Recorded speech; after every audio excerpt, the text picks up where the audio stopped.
Are you looking for a control surface for your DAW and you're not sure which one to choose? Do you work in Pro Tools? Well, it doesn't matter that much, but in this video I'll be talking about Icon M+ platform and Pro Tools.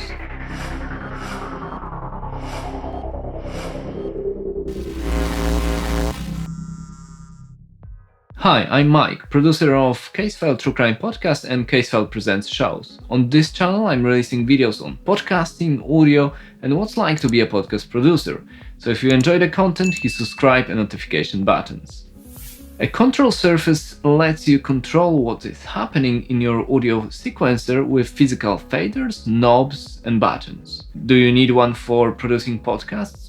Absolutely not. You can use keyboard and mouse, and that's what I've used for a few years. However, as you progress and develop your skills, the longing for physical faders may start to grow, especially if you worked on consoles before. Now, for your work for podcasting, a simple control surface will be more than enough, and there are plenty to choose from. Before we start, I want to mention that I'm upgrading my control surface to Avid S1, but I wanted to make a video on Icon platform M+ before I sell it. Like I mentioned before, when I started working on Casefile, I worked purely in a box, only with mouse and a keyboard. However, after a while, I missed having physical faders, physical knobs to be able to control automation.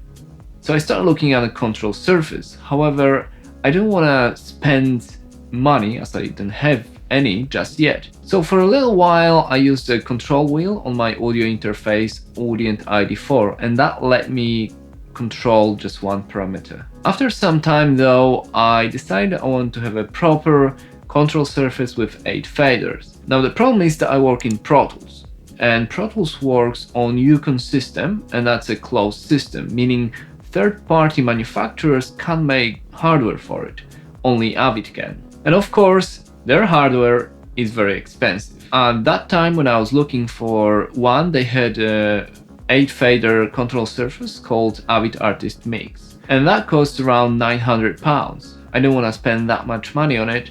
Also, Artist Mix was already kinda old, and there were gossips and whispers around that they will start discontinuing the system.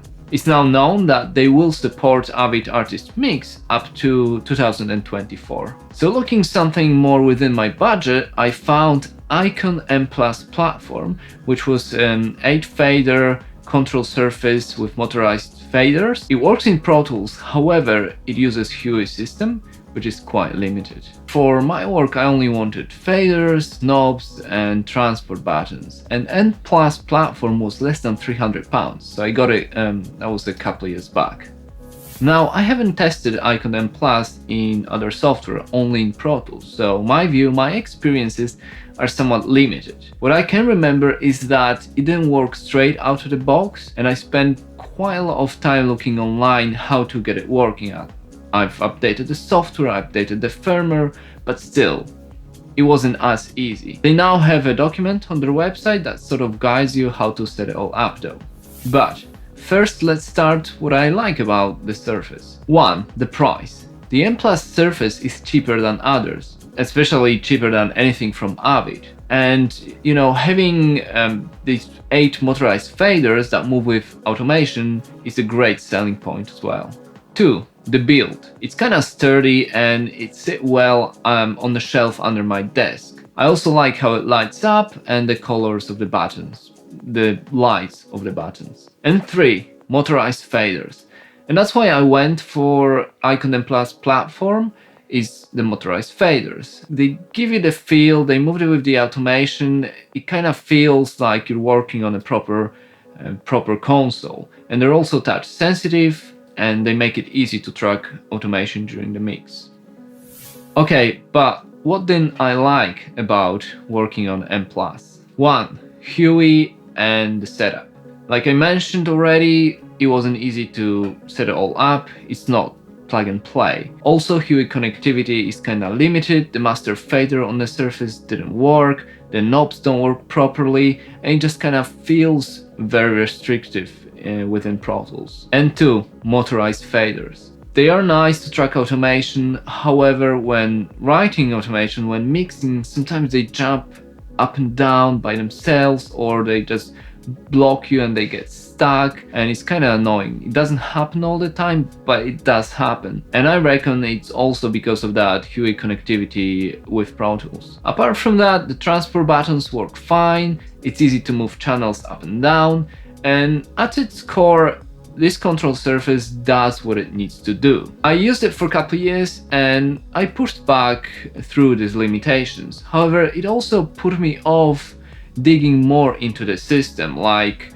setting my own shortcuts. It felt like it's just too much hassle, so I kinda stuck into using just basic functions. The select, the mute, the solo buttons, they all work fine. However, the pans not working properly, that was a big drawback for me as well. So when mixing, when working on stereo tracks, they only let you pan one side, and I didn't know how to switch to the other side. I'm sure that'd be fine when working with mono tracks, or maybe when you link the pans together. Again, I reckon it's because of that HUI connectivity within Pro Tools, and it's quite possible that M+ platform works much better in other software, but like I said, I haven't tested it myself.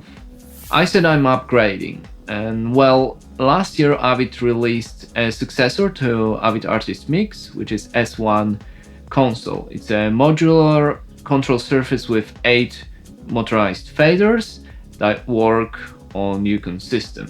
S1, it's also set up to work with a tablet on top and their control app, so it is a true next generation control surface. For a little while I still thought I should go for Avid Artist Mix, however, when researching it online, it became clear that S1 is far superior and Artist Mix is now kinda outdated. Of course, there is a price tag with S1, and I paid for it, it was about £1,060, and that's without a tablet. So I will be getting Amazon Fire 10-inch tablet, so that will be another £200 on top of that. It was time for me to pull the trigger, and I did order the S1 console. Now M+ served me well, but I will be selling it, hence why I want to make this video to sort of explain how it works with Pro Tools before that control surface is gone for good. And of course I will be making another video about S1, but that's not until I spend some time with it and get that tablet. But that's it for today. I'm Mike from Mike Migas Production. If you liked that video, if you want to learn more about podcasting, you can check out the rest of my channel as well as my website, mikemigas.com. For now, share, like, subscribe, and I will see you later.